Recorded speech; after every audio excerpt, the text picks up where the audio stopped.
बताइएगा, भारत के लिए एक राष्ट्रपति होगा, इसकी चर्चा किस अनुच्छेद में की गई है? अनुच्छेद 52 कहता है कि भारत का एक राष्ट्रपति होगा। अच्छा, ये जो राष्ट्रपति का पद है ये दुनिया में सबसे पहले किस देश ने बनाया था? अमेरिका ने बनाया था। तो अमेरिका के जो राष्ट्रपति होंगे वो दुनिया के पहले राष्ट्रपति होंगे। तो कौन थे? वाह, जॉर्ज वाशिंगटन। अच्छा, अमेरिका में जो राष्ट्रपति का चुनाव होता है वो कितने दिन के लिए होता है? 4 वर्षों के लिए होता है। मीन्स वहां के राष्ट्रपति का कार्यकाल 4 वर्ष का हो गया। अच्छा, अमेरिका में कोई भी व्यक्ति कितनी बार राष्ट्रपति बन सकता है? 2 बार बन सकता है। और भारत में अनलिमिटेड टाइम, जितना तरह क्षमता है चुनाव लड़ो, जीतो, राष्ट्रपति कोई रोक टोक नहीं है। भारत में राष्ट्रपति कितना वर्ष के लिए बनता है? 5 वर्ष के लिए हमारे यहाँ राष्ट्रपति का निर्वाचन होता है। वाह, भारत के प्रथम राष्ट्रपति कौन थे? राजेंद्र प्रसाद थे भारत के प्रथम राष्ट्रपति। ठीक है, भारत में हमारे जो राष्ट्रपति हैं वो देश के प्रथम नागरिक कहलाते हैं, लेकिन इनका जो पद है या इनकी जो शक्ति है वह किसके समान है? ब्रिटेन की महारानी के समान है। वाह, आर्टिकल 53 अनुच्छेद 53 क्या कहता है? संघ की कार्यपालिका शक्ति राष्ट्रपति में निहित होगा। संघ की कार्यपालिका शक्ति राष्ट्रपति में निहित होगा। अच्छा, तो फिर संघ की कार्यपालिका बनेगा कैसे? किसके किसके मिलने से संघ की कार्यपालिका बनेगा? राष्ट्रपति, उपराष्ट्रपति,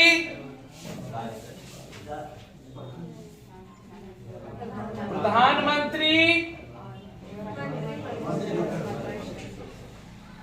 मंत्रिपरिषद और महान्यायवादी। महान्यायवादी नहीं, ये जब मिलेंगे क्या वो 1 2 3 4 5, ये जब पांचों मिलेंगे तो संघ के कार्यपालिका का गठन होगा। नहीं, संघ की कार्यपालिका की चर्चा कहाँ है? 53 में। यानी कि संघ की जो कार्यपालिका होगा उस कार्यपालिका का प्रधान कौन होगा? राष्ट्रपति होगा। क्वेश्चन अक्सर पूछा जाता है कि संघ की कार्यपालिका शक्ति निहित होती है किसमें? राष्ट्रपति में। जो प्रधान है उसी में निहित होगा। तो संघ की कार्यपालिका बनेगी कैसे? किसके किसके मिलने से? राष्ट्रपति, उपराष्ट्रपति, प्रधानमंत्री, मंत्रिपरिषद और महान्यायवादी। इतने लोग मिलेंगे तो किसका गठन होगा? वाह। अब इसी जगह 53 आर्टिकल से पिछले साल लास्ट टाइम बीपीएससी में क्वेश्चन पूछा गया था कि राष्ट्रपति संघ की कार्यपालिका का प्रधान होता है तो वो अपने शक्ति का प्रयोग कैसे करता है? तो अपने शक्ति का प्रयोग या तो स्वयं करेगा या अपने अधीनस्थ अधिकारियों के माध्यम से करेगा। नहीं, संवैधानिक प्रधान होने के नाते ये अपनी शक्ति का प्रयोग या तो स्वयं करेगा या अपने अधीनस्थ अधिकारियों के माध्यम से करेगा। वाह, थैंक यू। अब बताइएगा आर्टिकल 54, आर्टिकल 54 क्या कहता है? राष्ट्रपति का निर्वाचन। मतलब कि राष्ट्रपति जो होंगे वो कैसे व्यक्ति होंगे? निर्वाचित व्यक्ति होंगे। राष्ट्रपति जो निर्वाचन होंगे ये व्यवस्था किस देश के संविधान से लिया गया है? अमेरिका के संविधान से। कहां से लिया गया है? अमेरिका के संविधान से लिया गया है कि भारत के राष्ट्रपति भी अमेरिका की राष्ट्रपति की तरह निर्वाचित होंगे। लेकिन दोनों के निर्वाचन में फर्क है। अमेरिका के राष्ट्रपति का निर्वाचन प्रत्यक्ष निर्वाचन होता है, जबकि भारत का अप्रत्यक्ष होता है। अच्छा, तब बता दीजिएगा तरीका कि राष्ट्रपति के निर्वाचन में भारत में कौन कौन से लोग भाग लेते हैं? लोकसभा, राज्यसभा, राज्य के विधानसभाओं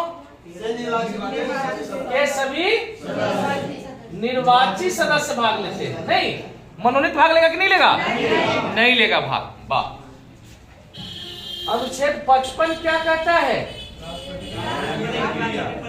निर्वाचन की प्रक्रिया। नहीं, निर्वाचन की प्रक्रिया हम लोग कहां से लाए हैं? आयरलैंड से। कहां से? आयरलैंड से। तो राष्ट्रपति के निर्वाचन के लिए क्या होता है? ये निर्वाचक मंडल होता है। क्या होगा? निर्वाचक मंडल। तो निर्वाचक मंडल का गठन कैसे होता है? हाँ ठीक है, 50 अनुमोदक, अब 50 प्रस्तावक। 50 अनुमोदक तथा 50 प्रस्तावक से मिलके निर्वाचक मंडल का गठन होता है। नहीं, अच्छा अब बता दीजिएगा,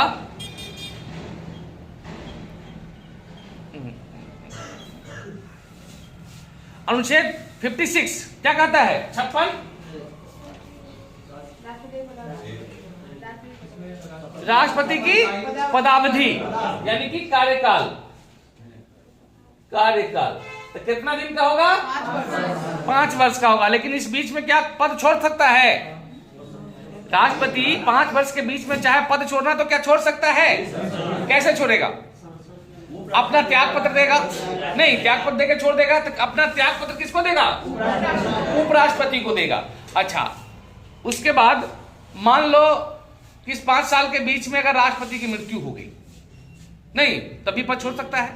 लेकिन संविधान में कहा गया है कि राष्ट्रपति पद का चुनाव जो है 6 महीने के अंदर हो जाना चाहिए, पद खाली 6 महीने से अधिक नहीं रहना चाहिए। तो मान लेते हैं कि अगर किसी राष्ट्रपति का कार्यकाल 5 वर्षों का है, अभी उनका 2 ही वर्ष पूरा और उनकी मृत्यु हो गई, या वे त्याग पत्र दे दिए, किसी भी कारण से राष्ट्रपति का पद खाली हो गया, तो उस स्थिति में जो नए राष्ट्रपति का निर्वाचन होगा उनका कार्यकाल कितना होगा? 5 वर्ष की शेष 3 वर्ष, 5 वर्ष, मतलब कि उनका निर्वाचन पूरे कार्यकाल के लिए किया जाएगा। नहीं, वाह, थैंक यू। अच्छा, अगर राष्ट्रपति को उनके पद से हटाना हो तब महाभियोग उन पर लगाया जाएगा। महाभियोग, महाभियोग की चर्चा किस अनुच्छेद में है? अनुच्छेद 61 में किया गया है। ये महाभियोग कहां से लाया है? अमेरिका के संविधान से। कहां से आया है? अमेरिका के संविधान से आया है।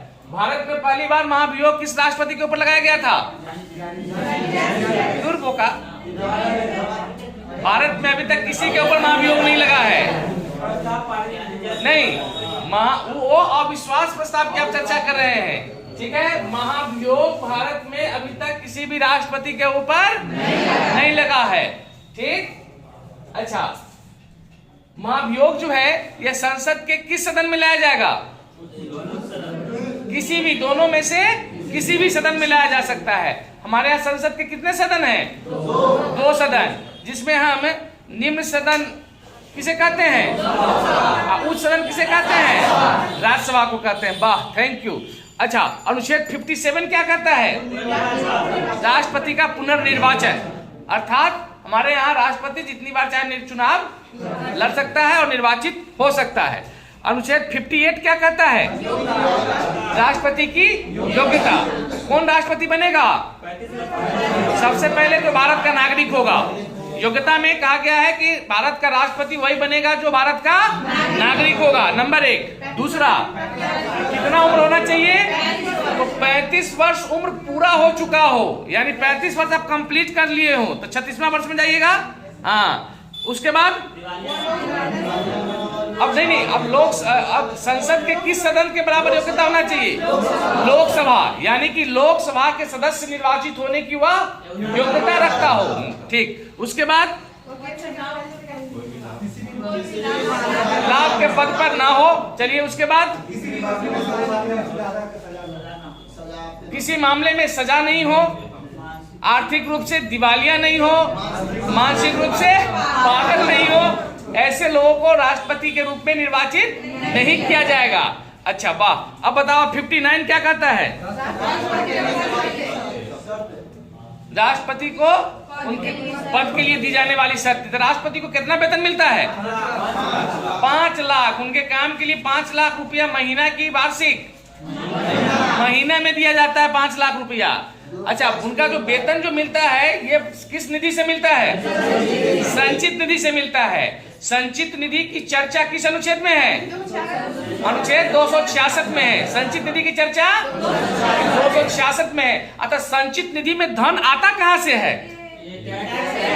टैक्स से, और भारत सरकार के द्वारा कहीं से ऋण लिया जाता है, तो ये सब पैसे जो जाते हैं वो संचित निधि में आते हैं। नहीं, वाह। अच्छा, ये जो है राष्ट्रपति, इनको जो 5 लाख रुपया सैलरी मिलता है, तो इनका इनकम टैक्स कितना % कटता है? माने इनको इनकम टैक्स नहीं लगता है। सही बात है। अच्छा, इतना बड़ा का जो घर मिला हुआ है राष्ट्रपति भवन, तो उसका कितना किराया लगता है? माने निःशुल्क में मिला हुआ है। समझ लीजिए, इतना बड़ा का घर निःशुल्क में मिला हुआ है। उसके बाद अगर मान लो बिजली बिल है इनका, टेलीफोन बिल है, कहीं आना जाना, ये सब फ्री है। समझ लीजिए, सबसे बड़का नौकरी ये हो नहीं। अच्छा, 59 के बाद अनुच्छेद 60 क्या कहता है? शपथ। किसका शपथ? राष्ट्रपति का। तो राष्ट्रपति को शपथ कौन दिलाएगा? सर्वोच्च न्यायालय का मुख्य न्यायाधीश। अच्छा, मान लिया जाए सर्वोच्च न्यायालय के मुख्य न्यायाधीश चले गए कहीं भोज खाने, नहीं, किसी कारण नहीं है, तब कौन दिलाएगा? सर्वोच्च न्यायालय का सबसे वरिष्ठ न्यायाधीश होगा। सो अगर मान लो वो नहीं है, तब कौन दिलाएगा? तो उनके नीचे वाला, नहीं, उनसे नीचे जो सीनियर होगा वह दिलाएगा। वाह। अनुच्छेद 61 क्या कहता है? महाभियोग कहता है। अनुच्छेद 62 क्या कहता है? हाँ, राष्ट्रपति का पद किसी भी स्थिति में 5 वर्ष के लिए रिक्त। वाह। मतलब पद रिक्त होने की स्थिति में जो राष्ट्रपति का निर्वाचन होगा वो 5 वर्षों के लिए होगा। ये कौन कहता है? अनुच्छेद 62 कहता है। Thank you. अनुच्छेद 63 क्या कहता है? उपराष्ट्रपति, भारत का एक उपराष्ट्रपति होगा। Thank you. चलिए निकालिए तो।